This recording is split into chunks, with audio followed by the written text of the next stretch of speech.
Hello, this is Ronnie, and right now I'm going to show you how to find tenant-occupied properties around a property that you have. In this case, if you're trying to target potential buyers for the property that you're listing or you have listed already, this is the way that you can do it. So I'm going to use this property as an example because we're going to do we're going to do 3 mile radius from the property. I tried to do a mile, but there were not that many properties, so I'm going to do a 3 mile radius from this property. You can do up to 5 because people are willing to drive up to 5 miles to go to see a property. So what we're going to do right now is going to go to search, but we're going to go to cross property. And the reason I go to cross properties is because remember, you have tenants occupied properties that are single family, but chances are you're going to find more tenants on duplexes, triplexes, and fourplexes. And those tenants, when the property is for sale, they're usually looking for a place to move. So we're going to target those as well. So we're going to do cross property, and then we're going to do detail here. And then after that, we're going to go to properties that are currently active. Why active? Well, obviously because those are the tenants that are looking to move. And I'm going to put the address of the property that I just have here, right there. I'm going to do 3 mile radius from this property. And then the only other thing that you need to do is you need to go all the way to the bottom to additional fields. If you don't have these two fields, I'm going to show you. I'm going to show you how to add them to. Property subtype is the first one, and occupant type is the second one. So in order to add those fields, all you have to do is go to add removed fields. So I go there, and then you put property subtype, property sub, and then you move it here. And I can't move it because it's already there, so the system is going to tell me that it's already there, but I just wanted to show you how to get it done. And then occupant type is right there, and you do the same thing. So once you have the fields already added into your MLS, all you have to do is you have to go to property subtype, and I'm going to select the properties that I think they're going to have tenants.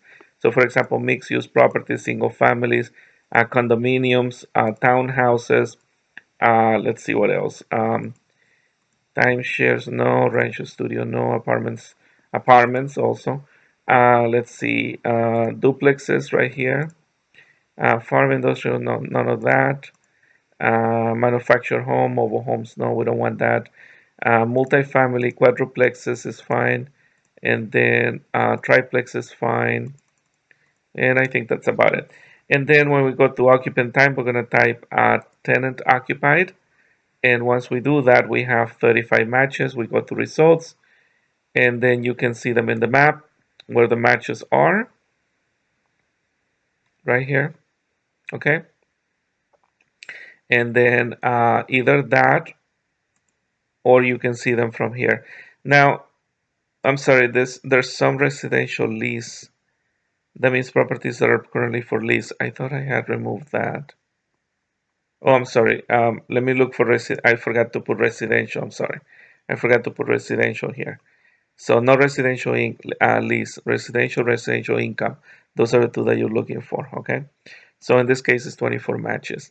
So we have those 24 matches, and this is properties that are currently in the MLS, active or pending, that are tenant occupied properties. And you can target those people. You can export the list by selecting all the properties and go into export. And then you can export, you can do agent one line, I guess.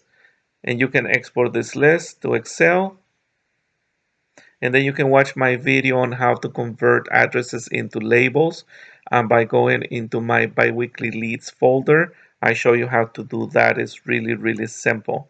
All you have to do is grab the addresses of the properties and go to Avery right here, which is an attachment to the Excel, and you grab these properties.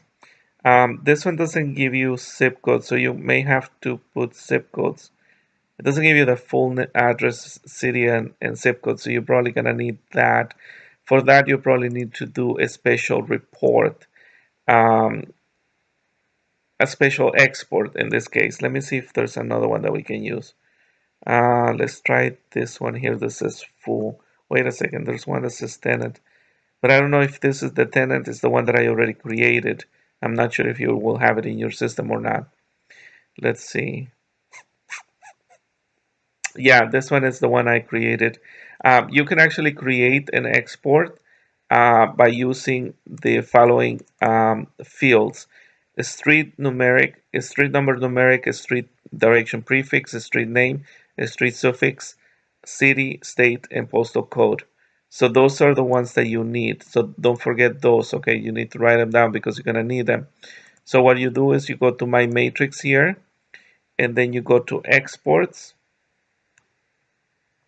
I go to settings and I go to export, custom export, and then you can create a new export from there using those labels that I just mentioned to you. So you can add an export, and in this you can call it tenant occupied like I did. In this case, I'm just going to call it test. And then what you need to do is you need to add all of those fields right here. So that's one way to do it. Now, if you just want to show your client the tenants that you have in the area, I'm gonna go back to the search right here. What you can do is you can print a map. You can actually print a map, and that's gonna pinpoint all the properties that are tenant occupied, and that's what probably I would do if I was doing a presentation and not sending postcards in this case. So you can actually do a map here. You can make it a little bit bigger so you can show now, and you can print this, and you can show them all the properties that are tenant occupied. There's also another way to do it in regards to farms. If you go to the title, to your title company page, in this case Orange Coast Title, if you go to farms, you can do a farm for I logged me out, give me 1 second, let me go back in because it logged me out. Okay, so let me go back. Orange Coast Title. Okay.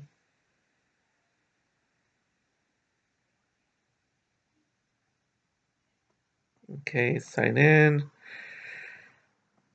Okay, sorry about that. I need to sign in. So I'm gonna log in here, Orange Coast Title.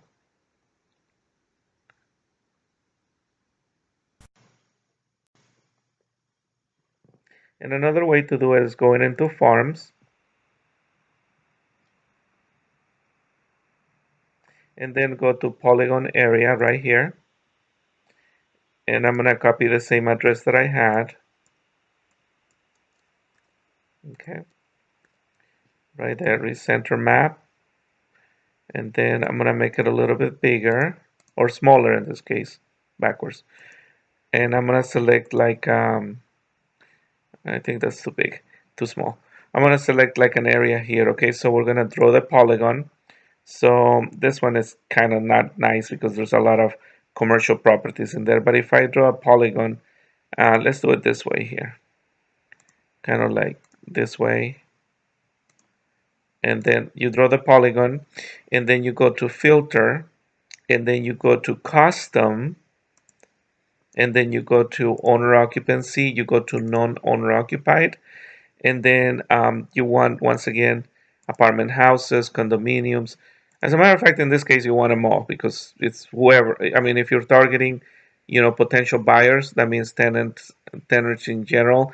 They could be living in an apartment building. They could be living in a single-family townhomes, condominium, etc., etc. And so then after that, you get the count. How many are there? And there's 905 properties, which is like this is a very large area. Okay. So in this case, you can make the area a little bit smaller. So you can actually make this a little bit smaller. But in this case, I'm just going to show you what to do. So I'm going to go here. You're going to name it. I'm going to call it test 2. Or actually, this is my test like 5. So I'm going to create this farm. And once you create the farm, you can print labels. You can export it to Excel. You can do all of those things. And if you want to get a map of it, you can use Batch Geo for that. And I have a training in the biweekly folder on how to create a map using Batch Geo from a list of addresses in Excel. So 2 of the videos that you need to watch in regards to this, you're going to find them in the biweekly leads folder. Okay, so this is my test 5 right here. And from here, you can view it in the map. Oh, actually, they added the view in the map. I didn't know that. Oh, cool. All right, I just learned something new today. So you can actually open, upload them as a map here. There you go. All right, you probably need to make this smaller so it fits all in the page. But look at that, so many properties. Oh my God, that's a lot of properties. Yeah, well, I selected a big area. Maybe you want to do it a little smaller. But I mean, if you show your seller, this is all the potential buyers that I have. I mean, they gotta have to be impressed. You know what I mean? So, all right, so that's that. And then once again, you can export it to Excel. You can create a map from here. This is a fantastic way to do it. So I hope that helps. Okay, bye bye.